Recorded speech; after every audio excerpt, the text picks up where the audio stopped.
Tende por motivo de toda alegria o passardes por várias provações, sabendo que a provação da vossa fé, uma vez confirmada, produz perseverança.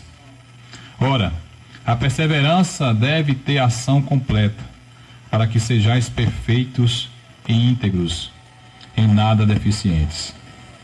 Se, porém, algum de vós necessita de sabedoria, peça a Deus, que a todos dá liberalmente, e nada lhes impropera, e ser-lhe-á concedida. Peça, porém, com fé, em nada duvidando. Pois o que duvida é semelhante à onda do mar, impelida e agitada pelo vento.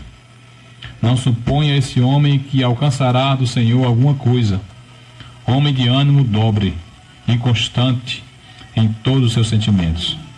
O irmão, porém, de condição humilde, glorie-se na sua dignidade, e o rico na sua insignificância, porque ele passará como a flor da erva. Porque o sol se levanta com seu ardente calor, e a erva seca e a sua flor cai, e desaparece a formosura do seu aspecto. Assim também se murchará o rico em seus caminhos. Bem-aventurado o homem que suporta com perseverança a provação, porque depois de ter sido aprovado receberá a coroa da vida, a qual o Senhor prometeu aos que o amam. Ninguém, ao ser tentado, diga: sou tentado por Deus, porque Deus não pode ser tentado pelo mal, e Ele mesmo a ninguém tenta. Ao contrário, cada um é tentado pela sua própria cobiça, quando esta o atrai e seduz. Então a cobiça, depois de haver concebido, dá à luz o pecado, e o pecado, uma vez consumado, gera a morte. Amados irmãos e ouvintes da Rádio Lagar FM, o livro de Tiago foi um dos primeiros livros a serem escritos no Novo Testamento. Talvez tenha sido até o primeiro livro, a primeira carta, a primeira epístola escrita do Novo Testamento, porque historicamente o livro de Tiago foi escrito entre os anos 40 e 50 depois de Cristo. E o autor dessa carta não é o Tiago, o apóstolo, mas é o Tiago, meio-irmão de Jesus. Na verdade, o irmão, filho de Maria, foi quem escreveu essa carta. O mesmo que lá em João é citado, e que de início não acreditava no Messias, não acreditava naquilo que Jesus tinha vindo fazer nesse mundo. Mas a carta de Tiago, a epístola de Tiago, era uma carta escrita não para um povo específico, como Paulo escreveu aos Filipenses, aos Tessalonicenses, aos Colossenses, mas é uma carta geral, é uma carta escrita para algumas pessoas que estavam, como diz no capítulo 1,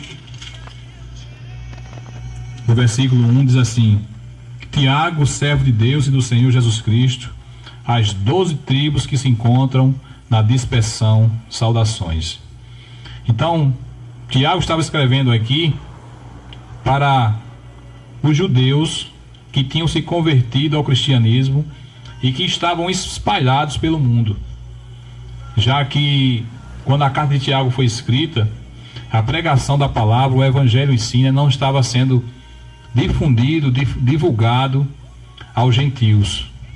Porque, como eu falei no início, a carta de Tiago ela foi escrita entre 40 e 50 depois de Cristo. Era logo no início do cristianismo. E aí ele escreve essa carta especificamente para os judeus que estavam dispersos. E a carta de Tiago ele trata sobre vários assuntos. A carta de Tiago ele trata sobre a língua, sobre a riqueza, e ele inicia tratando sobre um assunto que eu quero falar com você e conosco nessa noite, que é sobre as provações. Ele inicia dizendo justamente isso. E diz assim: meus irmãos, tende por motivo de toda alegria o passarde por várias provações, sabendo que a aprovação da vossa fé, uma vez confirmada, produz perseverança. Ora, a perseverança deve ter ação completa, para que sejais perfeitos e íntegros, em nada deficiente. Então, Tiago exorta esses irmãos, os irmãos que tinham se convertido do judaísmo para o cristianismo, para que eles tenham alegria ao passar pelas provações. Se nós formos buscar no Aurélio o significado de provação, diz assim, em qualquer dicionário: provação, ato ou feito ou efeito de provar, prova. Dificuldade, situação aflitiva ou sofrimento muito grande que põe à prova a força moral, a fé, as convicções de um indivíduo. E aí Tiago pede a essas pessoas que eles se alegrem quando passarem pela prova, porque a prova é algo que é dado por Deus para que sejamos aprovados por Ele, para que sejamos realmente conhecidos dele e passemos pelo fogo, passemos pela prova se realmente a nossa fé e a nossa convicção está afirmada em Cristo. E talvez você nessa noite esteja assim. Talvez você nessa noite está sendo provado por Deus. E o Senhor quer nos dizer nessa noite que você se alegre com isso. Você já parou para pensar que muitas pessoas dizem assim, que antes de conhecer a palavra, antes de irem para a igreja, a sua vida era tão boa, não tinha problemas, não tinha dificuldades, mas foi só colocar o pé dentro da igreja e começou as lutas. Mas será que não é Deus nos provando se realmente nós estamos firmados nele? Se a nossa fé e a nossa confiança está nele? Talvez você nessa noite esteja com alguma enfermidade e até já pode ter sido desenganado pelos médicos, e os médicos tenham dito a você que a sua enfermidade não tem cura, você tem poucos dias de vida ou até meses, e você esteja aí desesperado, você esteja aí aflito, porque você não vê mais solução. Talvez você nessa noite esteja desempregado e na sua casa está passando um momento difícil, e aí você não entende e não está compreendendo porque você está passando por isso. Mas aí nós precisamos termos consciência de provação e consequência dos nossos atos. Não podemos misturar as coisas. Às vezes nós recebemos algumas situações da nossa vida por consequência das nossas atitudes. Existem situações que é Deus nos provando se realmente nós temos a nossa fé firmada nele ou não. Vamos exemplificar isso. Por exemplo, vamos dizer que você hoje esteja enfermo com alguma doença no seu corpo, consequência de uma vida de fumante praticamente na sua vida toda. E aí você tem que ter consciência que isso aí foi uma consequência da sua atitude. Da mesma forma, se você estiver desempregado nessa noite e no seu trabalho você disse algo que não devia, fez algo que não devia, e aí foi descoberto, e aí você foi demitido. É consequência das suas atitudes.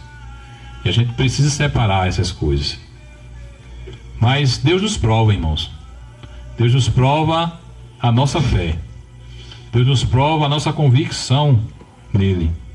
E Tiago estava aqui exortando esse povo, porque esse povo tinha deixado o judaísmo e tinham se convertido ao cristianismo.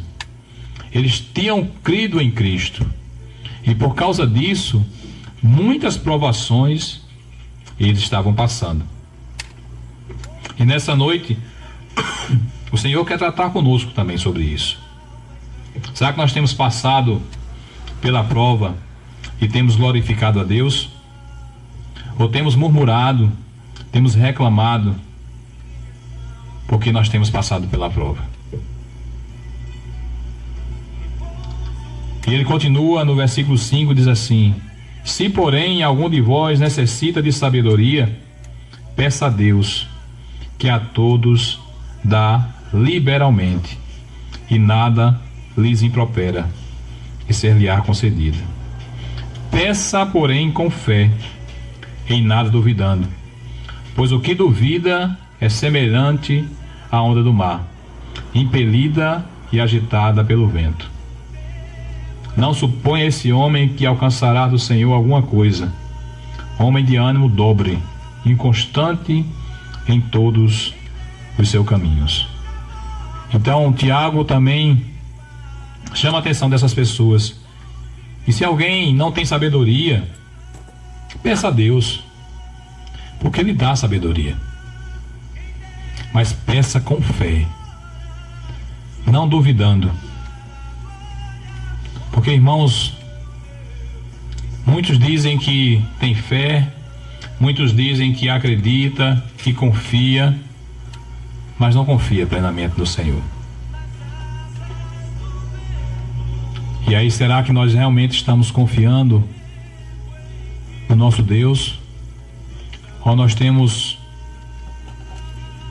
pedido a Ele sabedoria, mas não temos confiado? Temos duvidado desse Deus soberano que nós acreditamos. E aí estamos como esse homem aqui que a Bíblia nos fala, que não supõe esse homem que alcançará do Senhor alguma coisa. Homem de ânimo dobre, inconstante em todos os seus caminhos. Irmãos, saibamos que a aprovação é algo que Deus quer nos testar, quer nos aprovar para algo.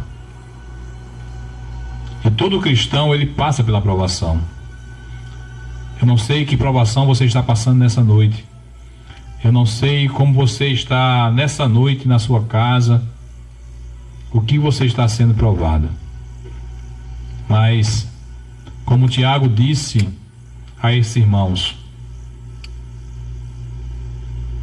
que se alegrassem ao passardes por várias provações. Não era apenas uma provação que essas pessoas estavam passando, eram por várias. E eu quero dizer nessa noite para você, alegre-se. Alegre-se por ser provado pelo Senhor. E confie plenamente nele. Peça a Ele sabedoria para todas as coisas. E saiba que tudo aqui nesse mundo é transitório, é passageiro. Como ele inicia no versículo 9 dizendo: o irmão, porém, de condição humilde, glorie-se na sua dignidade, e o rico na sua significância, porque ele passará como a flor da erva. Porque o sol se levanta com seu ardente calor, e a erva seca, e a sua flor cai, e desaparece a formosura do seu aspecto. Assim também se murchará o rico em seu caminho. Irmãos, tudo nessa vida irá passar. As provas que você está vivendo nessa noite irão passar, porque nada aqui é eterno. Mas ele diz assim: bem-aventurado o homem que suporta com perseverança a provação, porque depois de ter sido aprovado, receberá a coroa da vida, a qual o Senhor prometeu aos que o amam. Então, irmãos, perseverem, continuem firmes, mantenham a sua confiança em Deus, não desistam da caminhada, independente da circunstância do que você está passando, independente da provação que você está passando. Confie plenamente no Senhor e saiba que Ele vai dar àqueles que perseverarem, àqueles que continuarem firmes nos seus caminhos e serem aprovados por Ele, receberá a coroa da vida. Porque tudo aqui, irmãos, é passageiro. Nada aqui é eterno. Tudo que nós conseguimos aqui, de nada adianta, se nós não confiarmos plenamente em Deus. Irmãos, temos passado momentos difíceis em nosso país. Temos visto o que tem acontecido no campo político em nosso país. E só temos um caminho. E o único caminho é confiarmos plenamente no Senhor. É entregarmos em suas mãos as nossas vidas e dizermos: vamos até o fim. Vamos continuar firmes. E vamos ser aprovados. Que você nessa noite receba essa palavra. E continue firme. Persevere. Confie plenamente em Deus. E saiba que no final Ele vai dar aquilo que prometeu aos que o amam, que é a coroa da vida. Deus abençoe você nessa noite, em nome de Jesus. Vamos ao nosso intervalo, prefixo da rádio, um louvor, e daqui a pouco nós voltamos.